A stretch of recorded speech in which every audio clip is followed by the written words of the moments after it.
La fonction même, l'essence même du rôle de Camilla, t'aurais pas utilisé les mêmes mots que moi. Ça dépend des questions en fait. Pour certaines questions, moi je vais avoir le réflexe déjà, premièrement, de sonder et d'aller chercher le feedback parmi le conseil d'administration de la Fédé, puisque ce sont tous des professionnels en activité. C'est vraiment anecdotique. On se retrouve face à des personnes qui comprennent le métier de la restauration. L'adrénaline que tu as quand tu es en service, quand tu es dans un restaurant, quand tu es au contact du client. Est-ce que tout le secteur de l'Horeca, enfin tous les établissements sont dans la fédération ou alors c'est plus un choix personnel? Est-ce que c'est une obligation aussi? Les ateliers sont très facilement pleins. Après, ça reste des très petits ateliers, oui, bien sûr, de 12 personnes parce qu'il ne s'agit pas de faire un cours magistral, mais juste... Vivez l'Horeca Talk. Bonjour et bienvenue dans cet nouvel épisode Horeca Talk avec Marie Struglia. Pour cet épisode, elle va nous apporter toujours ses bons conseils, mais également on va décortiquer ensemble cette partie un peu plus professionnelle du secteur. Dans cet épisode, on a invité Kamila Ostrowska. Alors désolé si je prononce mal ton nom de famille. Elle fait partie de la fédération Horeca de Bruxelles. Et alors elle a un poste hyper important qui est donc la directrice de la fédération. On va un peu discuter avec toi de la fédération, mais dans un premier temps, on va surtout parler de toi. Comment ça se fait que tu es tombé dans le monde de l'Horeca et pourquoi le monde de l'Horeca? Est-ce que tu as déjà fait auparavant de l'Horeca? Explique-nous un peu tout ça. Alors, j'ai débuté dans l'Horeca quand j'avais 16 ans. Et okay. J'ai débuté en vendant des glaces devant un petit café-snack, place de la Sorbonne à Paris. Ah oui, ok. Donc c'était mon premier boulot d'étudiante pendant les grandes vacances, pendant les congés scolaires. J'ai débuté dans l'Horeca. Très vite, on m'a confié la responsabilité en fait du snack, pas la gestion, mais juste la responsabilité à être seule à 16 ans déjà? Alors, quasiment, ouais. Pendant les grandes vacances, pendant que la personne qui s'occupait de ce snack partait en vacances, du coup, j'étais la personne en charge d'ouvrir, de mettre en place et de servir les clients dans ce snack. Du coup, t'es française ou Je suis française. Okay. Enfin, je suis polonaise de nationalité française. J'ai la double nationalité. Ok, d'accord. Donc, t'as commencé donc du coup l'Horeca du côté de Paris. Tout à fait. Et tu as fait ça combien de temps? Ouais. Mais j'ai fait plein de choses en fait. Donc quand j'ai commencé dans ce snack, donc j'ai commencé à tenir le snack, à remplacer la personne qui le tenait pendant les vacances. Et puis ensuite, en fait, ce snack appartenait à un propriétaire qui avait un bistrot juste à côté, place de la Sorbonne aussi.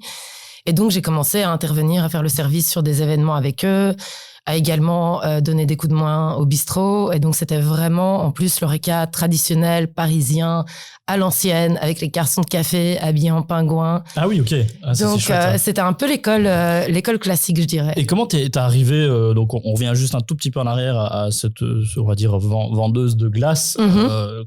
Tu es arrivé en mode j'ai vu une affiche job étudiant, ou alors c'était papa maman qui connaissait la personne qui gérait, comment ça s'est passé? Alors c'était via des contacts en fait. J'avais ma maman qui avait un ami qui était responsable dans le bistrot d'à côté, et quand ils ont cherché des personnes, des étudiants pour remplacer ou pour vendre les glaces en fait au départ, voilà, du coup j'ai été au courant, je me suis présentée et... Chouette job étudiant, du coup, t'as pu goûter des glaces et vendre des glaces. Enfin, perso, moi, j'aurais postulé. Hein. Oui, on voit le côté gourmand. Hein. Après, j'avoue que du coup, je m'étais essayée à un autre job étudiant juste avant. Et là, j'avais travaillé dans une boutique de vêtements pour enfants, Jacadi. Okay. Et en fait, j'avais détesté. Et donc, quand... À quel niveau t'avais détesté? Est-ce que tu faisais de la vente client, plus du Je réassort? faisais un peu tout, du réassort, de la vente client. On devait repasser les petits vêtements avec les petites collerettes, tous les petits détails qu'on recevait en boutique. Mais j'avais détesté. Et en fait, dès que j'ai commencé à travailler dans l'Horeca, je me suis sentie hyper à l'aise. Ok. Donc, c'est drôle d'avoir ce changement de... La voie était toute tracée finalement. On dirait, c'était pas une vocation, mais après, les choses se sont un peu enchaînées naturellement et un peu comme beaucoup de gens, en fait. Du coup, j'ai continué à travailler dans l'Horeca en commençant mes études supérieures pour subvenir à mes besoins. J'ai très vite quitté la maison, donc voilà, à 18 ans, je travaillais déjà... Toujours en France, alors? Toujours en France. Okay. Je travaillais déjà en parallèle de mes études. J'ai vite pris un appartement avec mon copain de l'époque, voilà. Donc, on subvenait directement à nos besoins. Et puis, à un moment, on a décidé de bouger en Belgique. Et donc, je suis venue étudier en Belgique. Raison professionnelle, privée, pas obligé d'aller dans les détails, mais... Un peu une envie de changement. Et puis, Ok. en fait, la facilité en Belgique, tout était plus facile qu'à Paris. J'ai l'impression. C'était À quel hyper... niveau? C'était hyper facile de trouver un logement. On nous demandait pas 100 000 garanties. Il y avait pas Ah oui. 150 personnes qui faisaient la file pour visiter un appartement. C'était très facile, Ouais. j'ai trouvé, de trouver du travail. Je comprends. C'était très facile de trouver une école.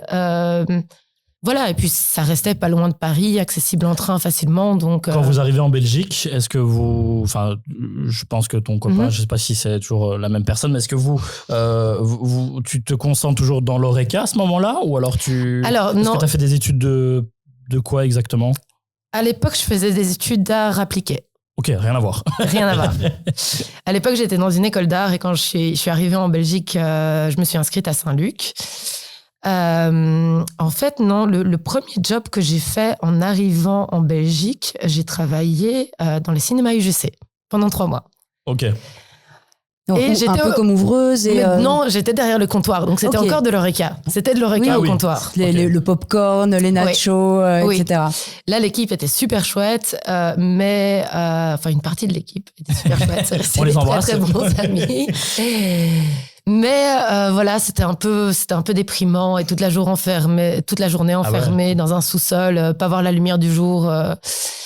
Donc voilà, donc au bout de 3 mois, en fait, j'avais un CDD, une sorte de CDD ou non, contrat étudiant de 3 mois pour commencer. Au bout de 3 mois, je suis partie chercher de nouveau du boulot dans l'ORECA. Et donc, du coup, je suis pas allée très loin. Je suis allée à Saint-Boniface, dans un très grand endroit qui me rappelait, en fait, les brasseries un peu à la parisienne, à l'Ultimatum. Ah bah oui, bien connu. Et j'aimais bien ce côté... voilà, hyper performance, servir le plus vite possible, avoir des Le rush. plateaux avec 20 verres dessus. Le côté vraiment grosse usine, en fait. Oh. Je sais pas, il y avait quelque chose que Au j'aimais niveau bien du là-dedans. service, qu'est-ce que tu faisais? Tu faisais plus là, on va dire la partie commis, l'envoi. En fait, prise de à commande. l'ultime, chacun avait un rang. Et donc, tu faisais un peu de tout. Tu allais au pass, tu faisais le service des plats qui arrivaient du pass, tu passais tes commandes. Super T'allais voir polyvalent en tes termes de clients, poste. hyper polyvalent, oui, c'est Ah, ça. c'est chouette ça. Tu gérais en fait ton espace dédié. Barmaid? Un peu. J'ai donné des coups de main. Après, j'ai pas une formation de Mais t'as base pas de eu un barmaid. poste à un moment donné? Je suis pas ou- une envoyeuse. Je suis Non. pas hyper Ok. efficace en termes d'envoi au bar. Ok. On peut pas être bon dans tout de toute façon. Donc, Voilà, c'est quelque chose que j'aime bien de temps en temps, mais. Et par voilà. la suite de ta carrière, donc tu disais, je faisais art, j'ai été. Alors, j'ai à continué plein d'études. Donc, j'ai arrêté mes études d'art appliqué finalement. J'ai débuté des études en communication. Et puis, j'ai suivi par un master en gestion des ressources humaines Ok. qu'on a fait ensemble. N'est-ce pas? Ah. Qu'on a fait ensemble, qui Eh était pas mon idée de départ, mais bon, bref, une bête histoire de passerelle. Mais qui était super intéressant, gestion en organisation. Et c'est vrai que le fait de travailler en équipe, de prendre un peu de la bouteille, ça te fait réfléchir aussi à la dynamique d'une organisation, d'une équipe. Et donc, je faisais un peu le lien par rapport à ça. Et mon idée, c'était, a priori, de sortir de l'ORECA, in fine. Quand tu dis sortir de l'ORECA... L'objectif est atteint. Alors, c'est pas parce que j'aimais pas ça, parce que honnêtement, il y avait quelque chose où j'avais même une angoisse à un moment quand je suis arrivée à la fin de mes études en me disant oh, mais comment je vais faire pour travailler dans un bureau? Comment est-ce que je vais arriver à rester assise sur une chaise? Bonne chance. Je ne pouvais pas l'imaginer. En fait, l'adrénaline que tu as quand tu es en service, quand tu es dans un restaurant, quand tu es au contact du client, et passer de ça à être seul, assis devant un ordi, sans bouger son pet, j'avais tellement de mal à le concevoir. D'ailleurs, mes amis rigolaient et ils me disaient, toi, t'es tellement en train de bouger tout le temps. En fait, le jour où tu vas t'asseoir, tout d'un coup, tu vas te réveiller un matin. Ouais. T'auras pris 100 kilos. C'est sympa, mais on remercie les potes. Mais du coup, t'as fait que de l'ORECA en mode étudiante ou alors... Non, parce qu'à un moment, je dépassais mes heures d'étudiante. Donc, j'étais de toute manière pas sous contrat étudiant. Mais t'avais toujours fait ça en parallèle de tes études? Tout à fait. Pas un job à temps plein Alors, il y a quelques petites fois où entre deux cursus, je l'ai fait un peu à temps plein en attendant de retrouver un peu ma voie. Ok. Mais oui, je l'ai fait en parallèle tout au long de mes études. Et par rapport à la fin de tes études, au moment où on peut dire, OK, je vais me lancer dans la vie active, je vais pouvoir avoir une carrière. Comment est-ce que tu as construit ta carrière? Autour de quel axe? Quel était si tu en avais un, ton objectif de carrière? Écoute, je t'avoue que je pense que tout au long de mon parcours, j'ai eu beaucoup d'hésitations. Mais au moment où, en fait, je faisais mon année mémoire, donc j'ai un peu prolongé mon master et j'ai pris le temps de faire une année mémoire. C'était un peu difficile de concilier toujours le boulot plein temps et les études. Et à ce moment-là, en fait, j'ai participé à l'ouverture d'un restaurant avec le chef Joël Guesmar. C'était le Garage à manger à Ixelles. Et cette expérience m'a appris plein de choses. Enfin, Joël m'a vraiment éduqué à certaines choses au niveau de la durabilité, au niveau de la saisonnalité, au niveau de la cuisine, au niveau des vins naturels. En fait, c'est un moment où j'ai découvert plein de choses, mais en même temps, je voulais me diriger davantage. J'avais eu des expériences en gestion des ressources humaines et en communication interne. Et j'avais eu cette expérience en parallèle, donc juste avant d'ouvrir le garage avec Joël, dans une boîte d'identité visuelle, de design spécialisée en développement de packaging.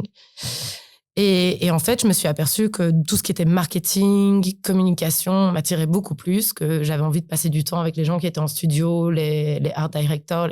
Donc, je me suis dit, OK, la communication et les RH, ça va pas le faire. En fait, il faut que je me redirige vers un truc un peu plus créatif.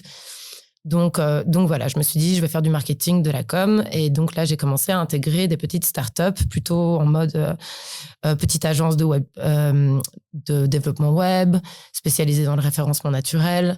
Une application mobile, plutôt B2B, destinée aux entreprises, et en lien avec la gestion des ressources humaines, parce que c'était pour développer, en fait, et activer un peu les valeurs d'une entreprise au travers des comportements. Donc, c'était sous forme de gamification, où il y avait des petites missions. Très dans l'air du temps à ce moment-là, en plus. Voilà. Et puis, on m'a débauchée pour aller travailler dans une autre startup qui voulait développer une application mobile également. Et alors là, ça s'est super mal passé parce que les gestionnaires n'étaient pas du tout des professionnels et ça s'est cassé la figure au bout de 3 mois où ils ont arrêté de payer toute l'équipe.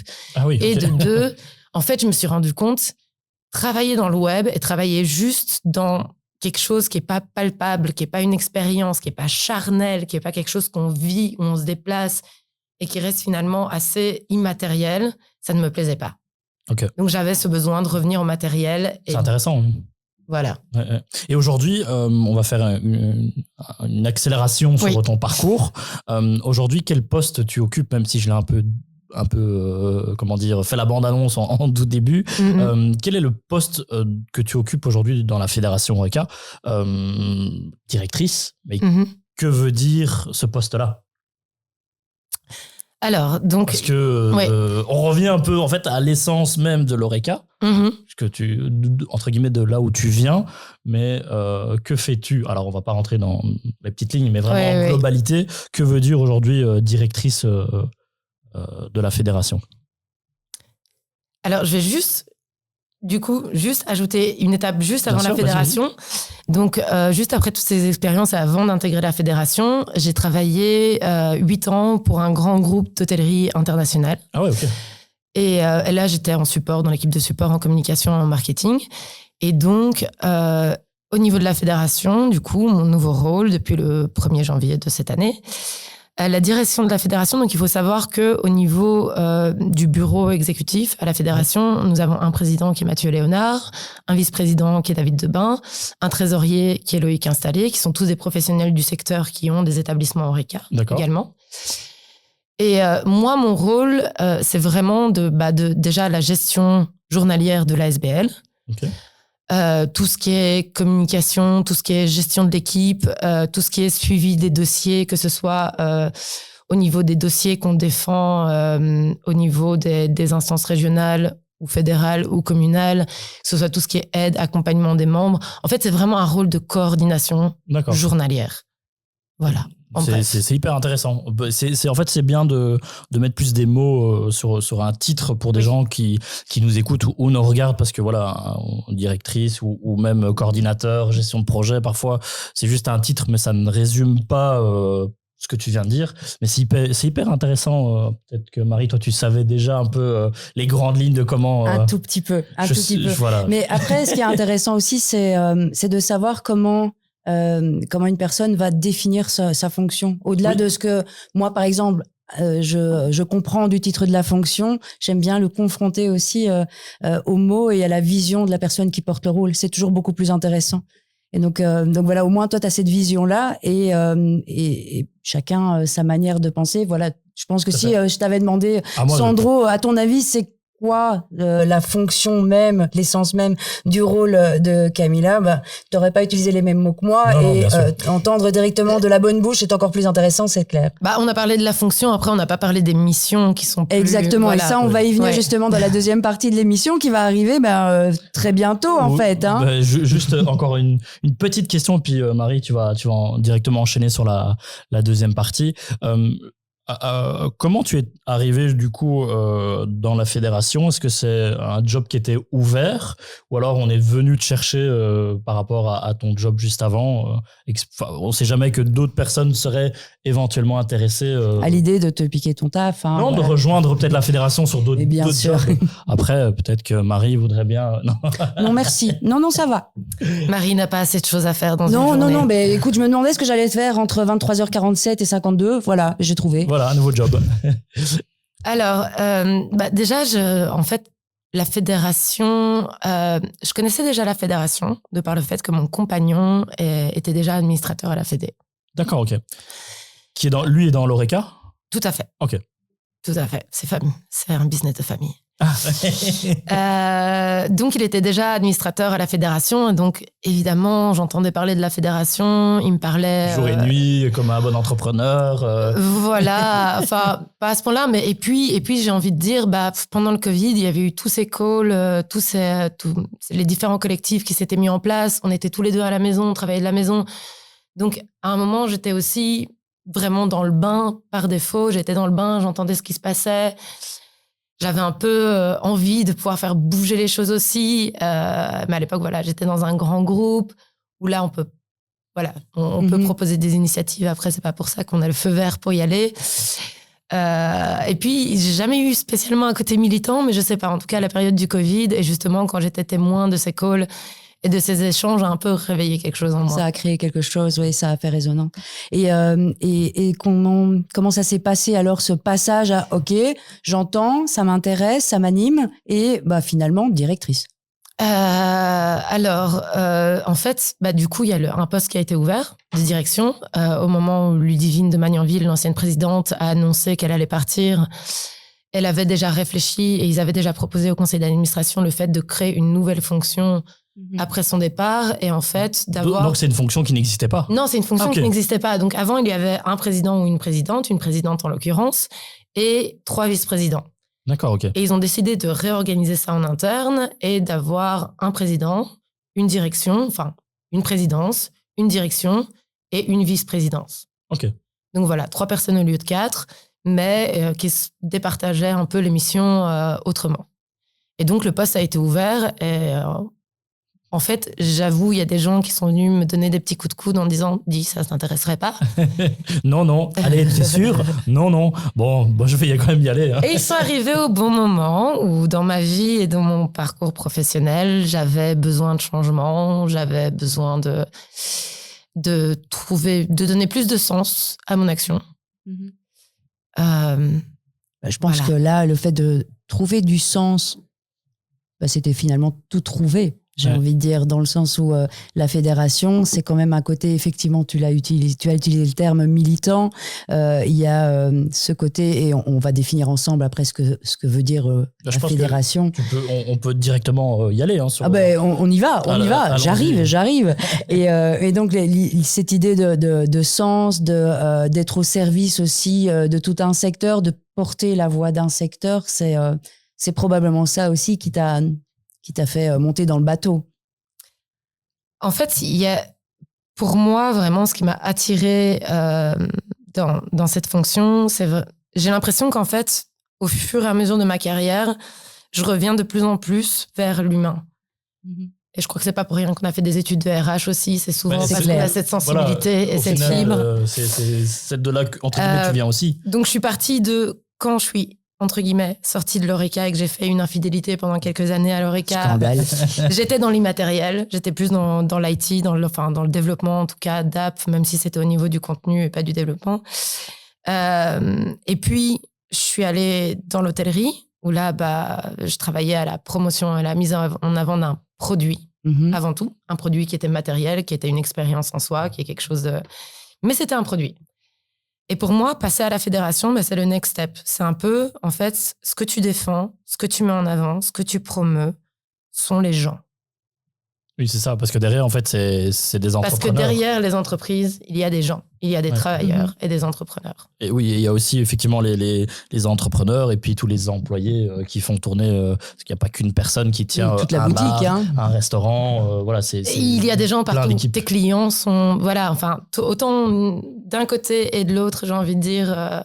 Mais c'est un secteur hyper humain. Ouais. De toute façon, c'est vraiment un secteur humain. C'est un secteur qui est coordonné par des humains, mis en œuvre par des humains, à destination des humains. Ouais. Et donc, forcément, ce côté empathique, on va dire, au sens large, c'est clair qu'il prend tout son sens, finalement. Et donc, je comprends bien ce qui a pu t'attirer dans ce rôle-là et dans cette structure-là.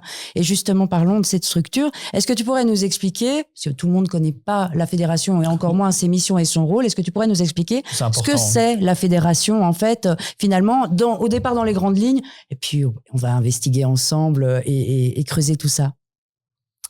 Je vais essayer d'être succincte et d'aller à l'essentiel. Oui, parce que sinon, on va y aller pour 3 heures. Alors, la fédération a plusieurs missions. L'une des missions de la fédération, c'est de représenter les employeurs du secteur Horeca vis-à-vis des syndicats dans différentes commissions, à la commission paritaire 302. Donc, c'est vraiment ce rôle de représentation, que ce soit au niveau des dirigeants, face aux dirigeants politiques, face aux syndicats, ce rôle de représentation des employeurs du secteur. En fait, la fédération, c'est un peu le syndicat des employeurs de l'Horeca. D'accord. C'est bien résumé, Pour ça. faire simple. Honnêtement, c'est vraiment bien résumé. Voilà. Moi qui connais la fédération de plus loin de nom, et qui, là, on va aller plus dans le détail, et pour les gens qui ne connaissent pas comme moi, est-ce que tout le secteur de l'Horeca, enfin tous les établissements sont dans la fédération, ou alors c'est plus un choix personnel? Est-ce que c'est une obligation aussi d'être dedans? Non, c'est pas une obligation. Ok, ça c'est important de le savoir. Hein. Par contre, c'est dans l'intérêt des employeurs d'y être. D'accord. Alors, par défaut, la fédération, quand on est sur le banc patronal face aux syndicats ou quand on est dans les cabinets des ministres en train de discuter avec eux, on défend tout le monde. Oui. Membres, pas membres, adhérents, sympathisants, pas sympathisants. Oui, c'est la défense d'un secteur en entier, finalement. Voilà. Par défaut, de toute manière, on défend tout le monde, on défend les intérêts de tout le monde. Après, voilà, une fédération a aussi besoin, pour asseoir sa légitimité et avoir davantage de pouvoir et de moyens de pression sur les syndicats comme envers les dirigeants politiques, quand on a des demandes, des revendications qu'on fait remonter du secteur, évidemment, on sera beaucoup plus crédible et beaucoup plus légitime si un maximum de personnes nous suivent. Bien sûr. Il y a cette côté de représentativité qui est finalement hyper importante. Et justement, quel est l'axe qui est pris par la fédération pour s'assurer de cette représentativité? Comment ça fonctionne en interne? Tu veux dire pour s'assurer de cette représentativité, à quel niveau? Nous, on parle, voilà, on fait de la communication à l'égard des membres et des non-membres, pour justement les inviter à s'affilier chez nous. Mm-hmm. On le fait sous forme de courrier, on le fait sous forme de courriel, de mailing. Voilà, on essaie de discuter avec les gens quand on a l'occasion de les rencontrer. C'est pas une mission facile. Je me doute. C'est pas une mission facile parce que j'ai l'impression que dans l'Horeca, les gens sont très forts. Et je pense que c'est quelque chose qui est aussi lié aux commerçants. Je sais pas, les gens sont très forts dans leur coin. Il y a une sorte de méfiance. D'emblée, il y a comme une sorte de méfiance. Mm-hmm. Qu'est-ce que c'est que ça? Qui êtes-vous? Et en fait, j'ai l'impression que les dirigeants Horeca ne comprennent pas toujours justement, quelle est la mission de la fédération? Qu'est-ce que ça peut leur apporter? Pourquoi est-ce que c'est important, en fait, qu'on parle d'une seule voix? Et j'ai envie de reprendre, en fait, l'expression diviser pour mieux régner. Je pense que si on est divisé, comme c'est le cas, parce qu'on est des petits commerçants qui n'avons pas forcément le temps de rencontrer d'autres, on se sent un peu isolé parfois. Mhm. On ne sait pas si les autres vivent la même chose que nous. On ne sait même pas si le voisin vit la même chose que nous. Et en fait, on est divisé. Et donc, si on est divisé, déjà, on n'est pas conscient qu'en fait, on a une réalité partagée, qu'on a des problématiques partagées. Tout à fait. Parce qu'au final, même si tu as un bar et que l'autre, il a un restaurant, le titre reste Horeca. Et donc, Voilà. au final, ils ont. On ne met pas des choses en commun qui nous permettraient d'être plus forts, d'améliorer les pratiques de chacun en échangeant des best practices. Mhm. Et en fait, du coup, pour nous, c'est pas toujours facile non plus de faire remonter l'info. J'allais justement me demander, mais au-delà de l'aspect membre, où là, il y a, a fortiori, une communication plus intensive ou à tout le moins plus ciblée, je dirais. Mais comment vous faites à la fédération pour pouvoir récolter de l'input de la part de personnes qui ne seraient pas encore ou simplement pas du tout membres, vu qu'il y a ce côté représentativité où on représente tout un secteur, membre ou pas membre finalement. Comment est-ce que vous faites pour aller vers ces personnes, pour prendre la température, voir ce qui s'y passe, voir ce qui s'y vit aussi, et quels seraient les besoins justement à faire remonter dans les cabinets dont tu parlais tout à l'heure, dans les comités, parce que voilà, il y a quand même tout un pan d'activités dans cette fédération qui n'arrête jamais finalement. Comment est-ce que vous faites ? Alors ça dépend. C'est pas forcément parce que les personnes ne sont pas membres qu'on n'a pas des contacts avec eux. Donc on a énormément de contacts de par nos réseaux personnels et professionnels. Parce que c'est un oui, petit tout le monde est dans l'Horeca de toute façon dans la Fédé. Donc. Oui, tout à fait. Et donc, et puis on a quand même des belles bases de données aussi. Et donc, ça dépend des questions en fait. Pour certaines questions, moi je vais avoir le réflexe déjà, premièrement, de sonder et d'aller chercher le feedback parmi le conseil d'administration de la Fédé, puisque ce sont tous des professionnels en activité. Au-delà de ça, pour certaines problématiques où je me dis c'est telle sorte d'établissement qui pourrait me répondre de manière plus précise, je vais me dire, OK, je vais prendre un peu dans nos contacts, dans une base de contacts, et je vais directement, en fait, le plus simple dans l'Horeca, pour avoir une réponse, c'est d'appeler quelqu'un. Oui. Enfin, parce qu'on envoie des mailings. Ou d'aller sur place.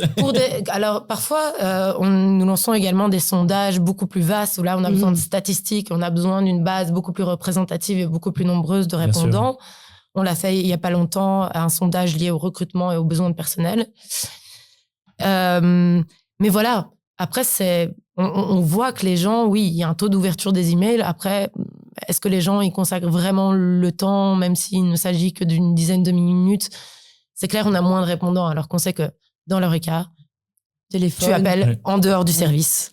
Ou on va sur place. Ou tu vas sur place, ou tu passes, ou quand tu es dans le coin, tu t'arrêtes. Mais voilà, on sait que c'est la meilleure manière. Il y a une manière de communication directe finalement pour aller chercher l'avis de chachacun et en fait, le besoin de chacun. c'est pour ça que c'est aussi assez dur, justement, de fédérer en fait tout ce milieu-là. C'est parce que chacun est occupé, bien sûr, que c'est pas des gens qui passent du temps devant leur ordi. Et que c'est des gens, tu sais que tu les auras en fait si tu les appelles ou si tu passes les voir. Et un membre de la fédération Horeca, au-delà de ce côté représentativité, on va dire de faire remonter aux politiques les besoins, les exigences ou peu importe, au-delà de ça, qu'est-ce qu'un membre, quel est le bénéfice d'un membre de devenir membre justement, pardon? Alors, on travaille dessus. Aussi, c'est quelque chose qui est en développement, mais le bénéfice d'un membre de devenir membre, c'est déjà c'est une cotisation qui est anecdotique. Anecdotique. Vraiment. Un chiffre c'est 150 € hors TVA pour l'année 2024 par établissement. Oui, vraiment. C'est tout à fait cadeau, accessible. Ouais. Voilà. Et c'est bien au final pour même les gens qui se lancent et qui veulent être soutenus. Voilà. Et c'est entièrement fiscalement déductible. Oui. Ah oui, ça c'est bien. En aussi. plus. C'est pas rien. Et vous bénéficiez directement, par exemple, l'un des avantages membres, parce qu'on travaille sur une partie avantages membres. On a plusieurs avantages membres qu'on propose et les essentiels pour le moment, parce qu'on est en cours de renouvellement et de développement de ces avantages, c'est directement une réduction sur la facture SABA manuelle, donc Sabam Unisono. Mhm. Pour le son, Pour tout ce qui la est musique, musical. voilà. Mhm. Vous avez droit à 3 consultations juridiques gratuites via un cabinet avec lequel on travaille qui est spécialisé dans l'ORECA. Quand on sait combien coûte un avocat ou en tout cas un conseil juridique, c'est clair que c'est pas rien. Tout à Et fait. puis là, on est sûr que le conseiller juridique qui va nous recevoir, on est sûr qu'il connaît la matière, il connaît le secteur et que c'est pas c'est pas juste un avocat en droit des affaires de manière générale. Non, c'est quelqu'un qui connaît le secteur. Donc je pense que effectivement le conseil va être largement adéquat. Tout à fait. Et donc ensuite, vous avez également le droit à des consultations sociales gratuites. Donc ça, Qu'est-ce qu'on entend par là? C'est-à-dire que si vous avez une question d'ordre RH plutôt législation sociale, RH, Ah oui, ok. vous avez le secrétariat social avec lequel on travaille, Oreca Focus. Ok, d'accord. Ça, c'est À qui- nouveau, secrétariat social qui est spécialisé dans ce secteur-là. Donc Tout ça, à c'est fait. plutôt intéressant. Donc, il y Tout a à quand même fait. pas mal d'avantages, d'une part au-delà du prix, mais de tous ces petits avantages qui, au final, au lieu de débourser, comme Marie le disait, chaque professionnel, l'avocat, le secrétariat social, etc., de bénéficier déjà de quelques consultations gratuites. Donc, ouais, au final, c'est hyper intéressant. Ah moi, il faut pas me regarder. Moi, je suis convaincue. Donc, je Oui, sais je- que... je- oui, si- voilà. si jamais- Moi, je sais que c'est un large avantage. À ce prix-là, de toute façon, c'est comme on le disait, c'est vraiment anecdotique. On se retrouve face à des personnes qui comprennent le métier de la restauration, qui vivent ce métier de la restauration. Donc, c'est même plus le comprendre, c'est vraiment le vivre. Il y a tout un panel de services qui sont liés à ça. Et puis, je sais que, voilà, tu le disais, vous travaillez dessus. Et donc, c'est une offre qui va faire que s'étendre finalement. Donc, ça peut être très, très intéressant à un restaurateur de faire le pas, ou une restauratrice, bien sûr, de faire le pas et de remplir le petit formulaire. Je ne sais pas où il est. Je sais qu'il y a en plus une grosse ouverture ces dernières années en termes de communication, parce qu'on voit un site web qui a quand même un contenu. On va Il y a- l'améliorer encore. Bien sûr, mais on peut toujours tout améliorer. Oui. Mais il faut reconnaître qu'il est là. Il y a des réseaux sociaux aussi sur Oui, lesquels vous êtes relativement actifs. de plus en Je veux plus dire. présent. Oui, et par exemple, l'un des nouveaux avantages membres, et ça, c'est aussi, on communique beaucoup via nos réseaux, mais aussi via les mailings. L'une des nouvelles choses qu'on développe, c'est aussi quand on voit, quand on sent qu'au niveau du secteur, il y a vraiment des besoins, on essaye d'y répondre aussi, de la manière la plus rapide possible et la plus terre à terre possible, j'ai envie de dire, enfin la plus pratique possible. Donc là, par Être dans le exemple, concret, on voyait, je vous donne juste un exemple de ce qui se faisait, par exemple, l'année dernière, la Fédération Oreca organisait des masterclass Oreca Academy. Alors plutôt avec, du coup, une aura un peu plus prestigieuse, avec des chefs connus, avec des non connus, et qui était plutôt centrée sur la formation à certaines techniques de cuisine ou de D'accord. pâtisserie. Et là, on s'est dit, mais en fait, on a eu l'écho du secteur. Et on voyait que tout le monde commençait à galérer, en fait. Tout le monde commençait à être dans le rouge. Par rapport À la rentabilité des établissements. Mhm. On a D'accord, vu que on avait des échos comme quoi de plus en plus d'entrepreneurs ne réussissaient même plus à se payer. En fait, C'est on quelque s'est dit, chose qu'on voit dans la presse Oui. de plus en Tout plus à ces fait. derniers temps, même encore cette semaine, finalement. tout à fait. Et donc, du coup, on s'est dit, ok, c'est chouette d'avoir des masterclass avec des noms prestigieux, mais est-ce que c'est vraiment ce dont le secteur a besoin aujourd'hui ? Et donc, on a rapidement changé notre fusil d'épaule. Et maintenant, ce qu'on fait, c'est qu'on propose des ateliers gratuits pour nos membres, où c'est vraiment des ateliers hyper pratiques. On a essayé de faire un format ultra court pour que ce soit, pour que les gens puissent se libérer. Donc, on fait des demi-journées les lundis matins. Et là, le but, c'est vraiment par atelier. On choisit un sujet très précis. Par exemple, par exemple, la gestion des stocks, ça va être le prochain atelier le 17 hyper juin. important. Tout ce qui est, ça va être vraiment des sujets très précis à chaque fois, comme par exemple comment calculer son ratio, comment gérer ses stocks. Alors, ces stocks, c'est pas juste de la logistique, mais c'est juste en fait comment avoir un tableau de bord pour voir si on a des pertes, si on a vraiment... Bien sûr. je suis pas experte, du coup, Oui, c'est pas moi qui interviens dans l'atelier. Mais ce qui est intéressant, par contre, c'est dans ce vraiment qu'on des entend, outils que tu peux directement appliquer dès que tu sors de cet atelier. C'est vraiment cette idée de, vous êtes remis en question, vous aviez proposé un format sur une thématique spécifique. Oui. Quand bien même c'est prestigieux, c'est intéressant, c'était probablement pas le bon besoin, timing, le bon timing. Et vous vous êtes adapté, vous avez proposé quelque chose qui correspond plus à l'attente aujourd'hui, ici et maintenant. Est-ce qu'aujourd'hui, justement, ces sessions de coaching, je vais appeler ça comme ça, est-ce qu'il y a beaucoup de gens qui s'inscrivent, étant donné que c'est un secteur assez compliqué entre le rush du midi, le rush du soir, et entre les deux, souvent dans l'Oreca, on ne fait pas juste un 38 heures semaine, mais au-delà, ça rencontre un grand succès où aujourd'hui, on peut aussi motiver les entrepreneurs qui nous écoutent à peut-être s'inscrire justement.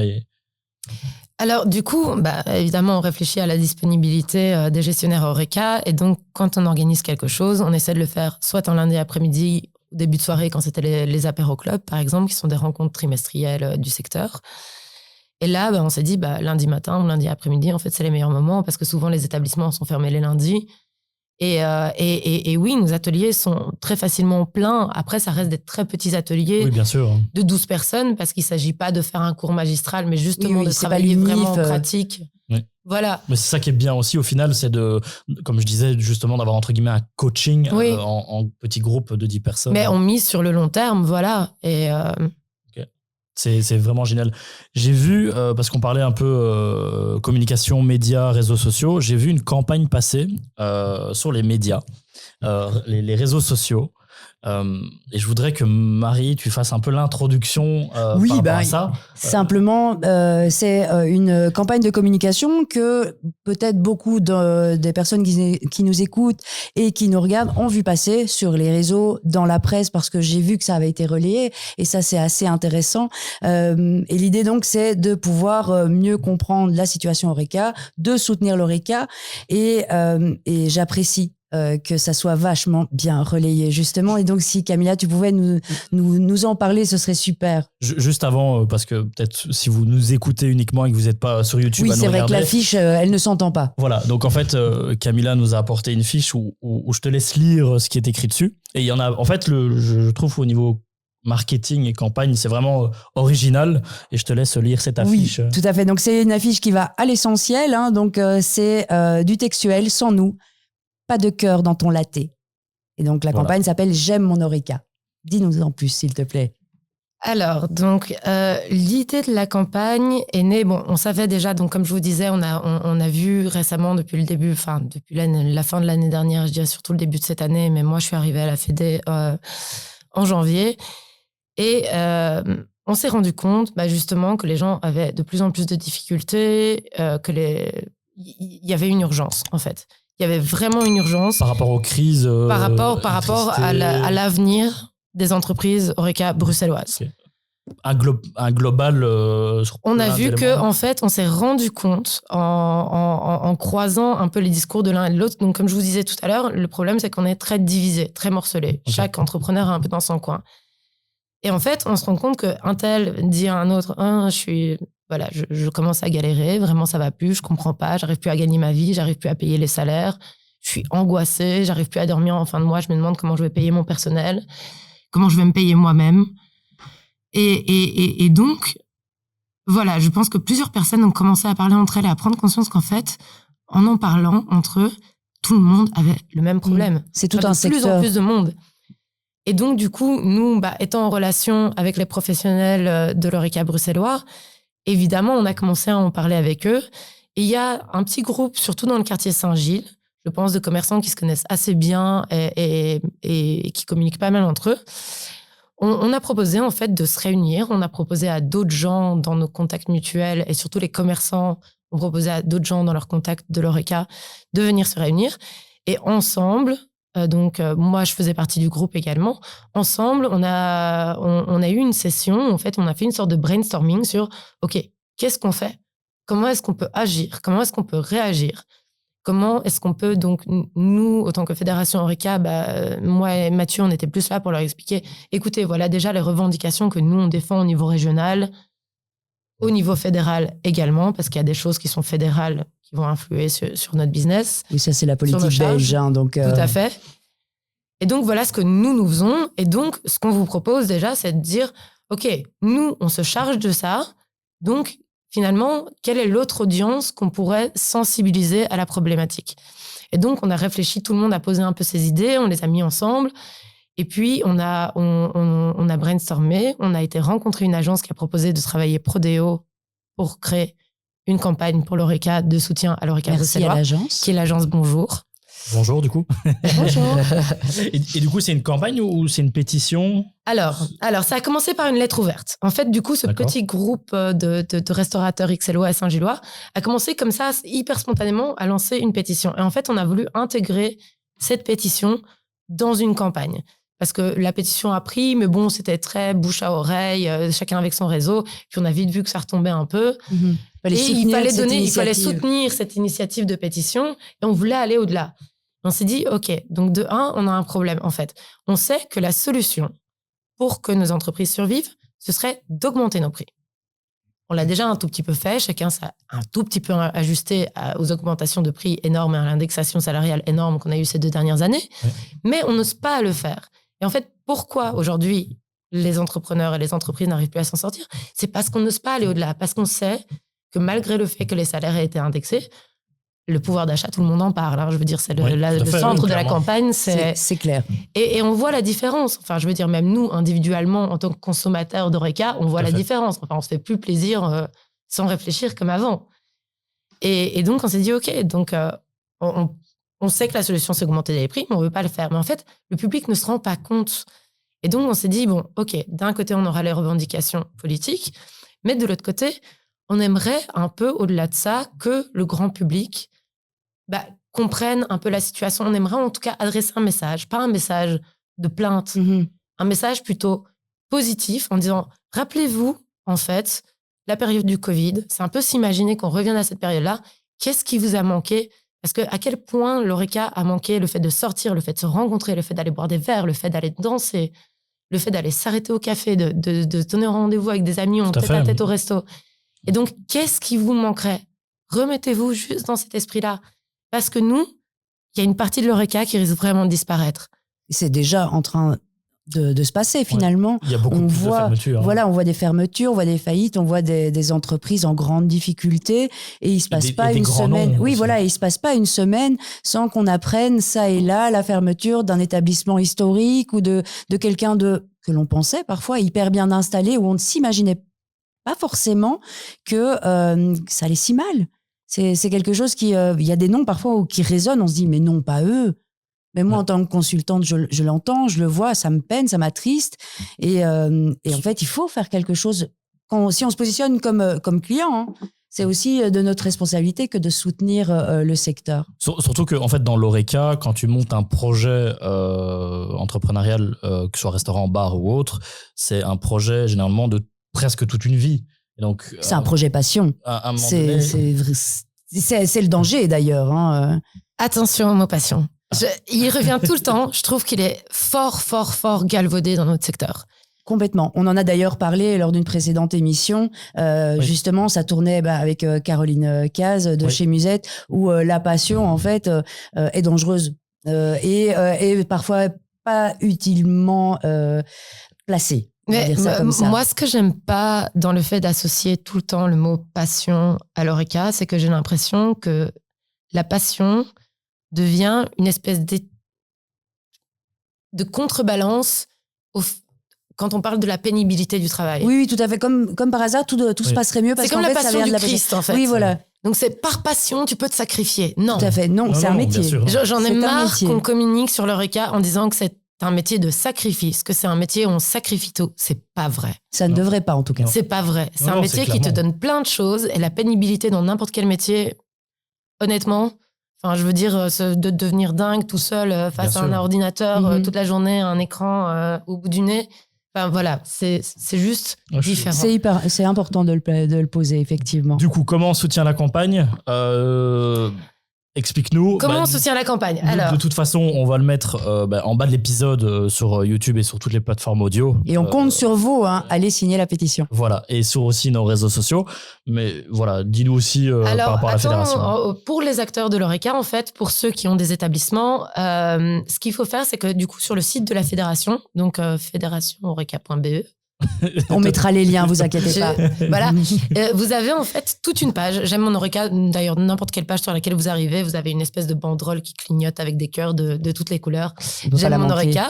Vous cliquez dessus, vous arrivez sur une page où en fait vous avez plusieurs ressources, dont alors soit la possibilité de télécharger chacune des affiches disponibles parce qu'il y en a plusieurs, et de les placarder chez vous dans votre Oreca. À l'intérieur de la vitrine. Même à la maison. On le voit bien. Oui, voilà. À la maison Partout. Mais non, le but déjà, c'est que les restaurateurs affichent un maximum ces messages dans leurs établissements. Et évidemment qu'un maximum de clients, de badauds, de curieux les scannent et participent. Et soient solidaires avec nous en signant la pétition. Super, voilà. Je pense que c'est super bien résumé. En tout cas, l'épisode touche à sa fin. Un grand merci en tout cas pour ta venue et le partage sur la fédération dans les grandes lignes, parce que sinon on pourrait en faire un épisode de 3 heures. On va rester 4 heures. Hein.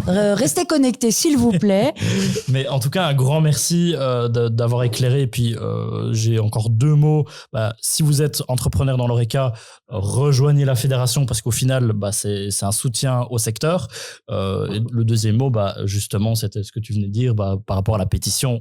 Allez sur le site de la fédération ou en bas d'épisode, on vous mettra le lien directement. Merci encore, Marie. Merci de m'avoir reçu. Merci aussi. Et puis, n'hésitez pas à nous suivre sur nos réseaux sociaux. On est sur Facebook, LinkedIn, Instagram, TikTok, Caramel, non, ça n'existe plus. Mais en tout cas, un grand merci. N'hésitez pas aussi à mettre les petites étoiles ici, 4 étoiles en dessous de l'épisode. C'est un soutien et c'est surtout pour l'algorithme nous remonter et nous rendre visibles, parce que c'est important. On soutient un secteur qui est l'Oreca et on se voit très bientôt dans un prochain épisode. À bientôt, ciao ciao.